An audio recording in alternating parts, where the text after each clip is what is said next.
असम के सीएम हिमंत बिस्वा शर्मा कहते हैं, असम को मियां भूमि नहीं बनने दूंगा। मियां मुसलमान मानुखिनिया गुटे हम लबई ता आमिও लब निदु হৈ গল। यूपी के सीएम योगी आदित्यनाथ कहते हैं, हम बटेंगे तो कटेंगे, बटेंगे तो कटेंगे, एक रहेंगे तो नेक रहेंगे। एमपी के सीएम कहते हैं, हिंदुस्तान में रहना है तो राम कृष्ण कहना होगा। अब अंदाजा लगाया जा सकता है कि जब एक रियासत के मुखिया सीधे सीधे मुसलमानों पर जबानी हमले कर रहे हैं तो आम आवाम का इस पर क्या असर हो सकता है। यही वजह है कि आज मुसलमानों के मदरसों को शक की निगाहों से देखा जा रहा है। सर्वे और सिलेबस के नाम पर मदरसों को टारगेट किया जा रहा है। वक्फ बोर्ड को कंट्रोल करने की कोशिश की जा रही है। नमाज, अजान और काजी पर पाबंदी लगाई जा रही है। सरकारी कामकाज से उर्दू को दूर किया जा रहा है। उर्दू वाले शहरों और स्टेशनों के नाम बदले जा रहे हैं। दुकानों के आगे नाम लिखने की ताकीद की गई तो मुसलमानों से मछली ना खरीदने की अपील की जा रही है। যদি নগাঁৱৰ পৰা মাছ নাযায়, উজনি অসমত যদি আমি থলুৱাভাৱে মাছ উৎপাদন কৰিব পাৰোঁ, ই ৰাজনৈতিক অৰ্থনৈতিক কথাক বাদ দিও স্বাস্থ্যৰ ক্ষেত্ৰত ই এক পজিটিভ प्रभाव पेलाब।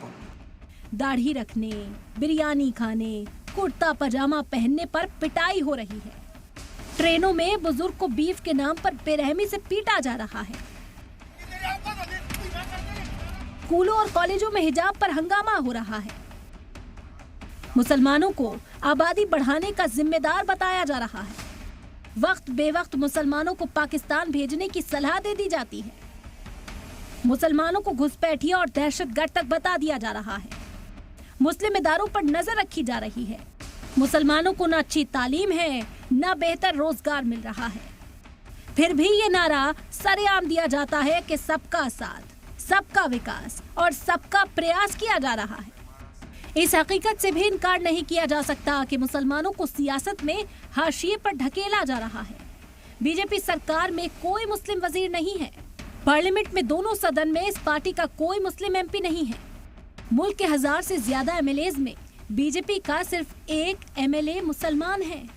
ऐसे में ये कहा जा सकता है कि आखिर ये कैसा सबका साथ है, ये कैसा सबका विकास है और ये कैसा सबका प्रयास है जिसमें मुल्क के हर मसले का जिम्मेदार मुसलमान है।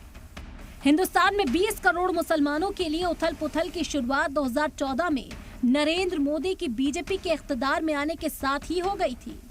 मुल्क के कुछ हिस्सों में गौरक्षकों ने बीफ कारोबारियों को निशाना बनाना शुरू कर दिया था। छोटे मोटे कारोबार करने वाले मुसलमानों की दुकानों पर हमले किए गए। अयोध्या के बाद कई मस्जिदों के खिलाफ अर्जी दायर की गई। इंटरनेट पर ट्रोलिंग करने वालों ने मुस्लिम खवातीन की बोलियां लगाई। लव जिहाद जैसे जुल्मों और जिहाद के इल्जामात के जरिए इस्लामोफोबिया को हवा दी गई। मुस्लिम मर्दों और हिंदू खवातीन की शादी को लव जिहाद कहा जाने लगा। ये इल्जाम लगाए जा रहे थे कि मुस्लिम नौजवान हिंदू लड़कियों को मोहब्बत जाल में फंसाकर उनसे शादी कर रहे हैं और जबरदस्ती मजहब तब्दीली करा रहे हैं। हाल के कुछ साल में हेट स्पीच के मामले भी बढ़े हैं। ऐसे 75% मामले बीजेपी जेर इख्तिदार वाली रियासतों में हुए हैं। लेकिन बीजेपी और पीएम नरेंद्र मोदी नहीं मानते कि मुल्क की अखिलतों के साथ बुरा बर्ताव हो रहा है। सलाम टीवी के लिए नदीम अहमद की रिपोर्ट।